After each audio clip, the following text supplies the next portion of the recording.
जय माता the viewers, अगर आप भी वैष्णो देवी जाने का प्लान कर रहे हैं तो मेरा ये वीडियो आप एंड तक जरूर देखिएगा। आपको सबसे पहले जाना है होगा कटरा। कटरा पहुंचते ही आपको अपनी सबसे पहले RFID बनवा लेनी है, जो आपको श्राइन बोर्ड के किसी भी काउंटर से मिल जाएगी। यात्रा शुरू करने से पहले ही मैं आपको बता दूं कि यहाँ पे प्रीपेड सिम जो है वर्क नहीं करते हैं। आप नज़दीकी मार्केट से यात्री सिम कार्ड ले सकते हैं। वहीं अगर आपके पास पोस्टपेड सिम अवेलेबल है तो जियो और एयरटेल के नेटवर्क यहाँ पे बखूबी अपना काम करते हैं। यात्रा शुरू होते ही सबसे पहले आपको दर्शन होंगे बाणगंगा के। बाणगंगा में आप नहा भी सकते हैं, वहीं छींटे मारकर आप अपनी यात्रा शुरू कर सकते हैं। इसके साथ ही जैसे ही आप आगे बढ़ेंगे तो आपको पिट्ठू पालकी का यहाँ पे फिक्स रेट होता है जो आपको मिलेगा।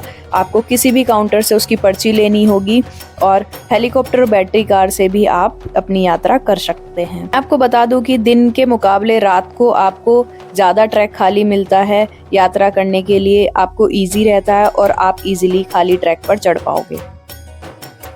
माता के भवन तक का पूरा टोटल ट्रैक 12 किलोमीटर का है, जिसमें आपको कुछ ही दूरी पर चरण पादुका के दर्शन होंगे। वहीं आप चरण पादुका से 6 किलोमीटर ऊपर चढ़ेंगे तो आपको अर्धकुंवारी के दर्शन होंगे। अर्धकुंवारी में आप गर्भजून गुफा से निकल सकते हैं। वहीं आप 6 किलोमीटर के ऊपर जाएंगे तो आपको माता रानी के भवन के दर्शन होंगे। यहाँ पे रोपवे की फैसिलिटी भी अवेलेबल है, जो आप भवन से भैरव घाटी तक रोपवे का यूज करके ऊपर पहुंच सकते हैं। माता रानी पर कभी भी खुला प्रसाद नहीं चढ़ाया जाता है। यहाँ का जो प्रसाद होता है वो आप यहाँ के काउंटर्स से ले सकते हैं और साथ में चुन्नी छत्र आप कहीं से भी ले सकते हैं। यहाँ पर जैसे ही मैं पहुंची भवन के, आप अपोजिट डायरेक्शन में देखिए, बिल्कुल सामने वाली पहाड़ियों पर बहुत ज़्यादा आग लगी हुई है, जिसके कारण इतना धुआं यहाँ पे हो रखा था और सब लोग कह रहे थे कि इससे काफ़ी नुकसान हुआ है प्रकृति को।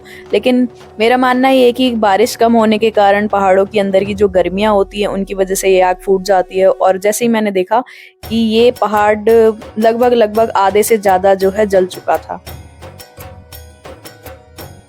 यहाँ से जैसे ही आप आगे थोड़े बढ़ेंगे तो आपको दिखाई देगा ये रास्ता जो अभी कुछ समय पहले बनाया गया है और सीधा रास्ता जाता है माता रानी की गुफा तक। अभी मैं आपको बता दूं कि जनवरी का समय है और जनवरी में माता रानी की प्राचीन गुफा भी जो है खोली जाती है और हो सकता है आपका सौभाग्य हो, आपको प्राचीन गुफा से माता रानी दर्शन दे। लेकिन जैसे ही भीड़ बढ़ती है, थोड़ी भी ज्यादा भीड़ बढ़ती है, तो उस गुफा को बंद कर दिया जाता है और नई वाली गुफा से सभी श्रद्धालुओं को दर्शन दिए जाते हैं। गेट नंबर 3 से हमें ये दर्शन होते हैं और यहाँ आप दिन में या रात को स्टे भी कर सकते हैं, जो आप इजीली कर सकते हैं। माता रानी के दर्शन करने के बाद जैसे ही आप बाहर आएंगे तो आपको दिखाई देगा ये सुंदर नज़ारा भवन का, और पहाड़ियाँ देखिए कितने सुंदर यहाँ से दिखाई दे रही।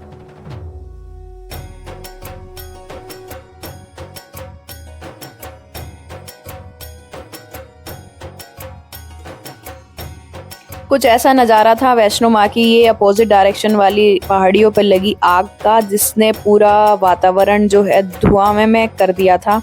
और फिर भी यहाँ की जो खूबसूरती है, यहाँ की अपनी एक शांति है, यहाँ की अपनी एक पॉजिटिविटी है, वो वैसा ही माहौल था जैसे यहाँ पे आपको हमेशा आने पे मिलेगा।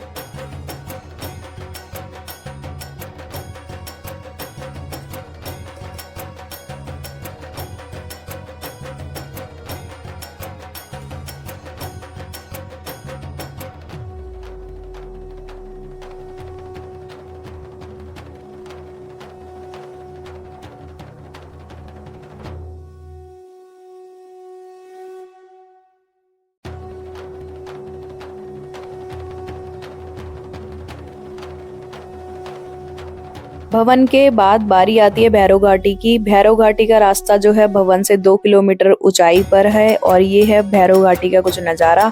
यहाँ पे लोग अपनी फोटोज़ वगैरह क्लिक करते हुए नज़र आएंगे आपको। माता रानी के दर्शन करने के बाद कहा जाता है कि भैरव बाबा के दर्शन ना किए जाएं तो हमारी ये यात्रा सफल नहीं मानी जाती। इसलिए आपको भैरव तक पहुंचने के लिए 2 किलोमीटर का रास्ता तय करना होगा और ऊपर से आप ये खूबसूरत नज़ारे भैरव बाबा के दर्शन करने के बाद यहाँ से देख सकते हैं।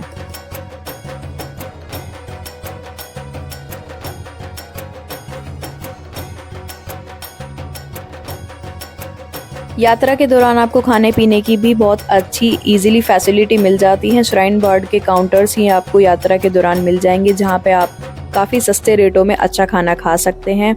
और यहाँ पे आपको एटीएम जैसी फैसिलिटी भी मिल जाएगी, तो कैश भी आप इजीली निकाल सकते हैं। साथ में आपको बता दूं कि ये सब बुकिंग्स आप ऑनलाइन भी कर सकते हैं श्राइन बोर्ड की वेबसाइट से जाकर।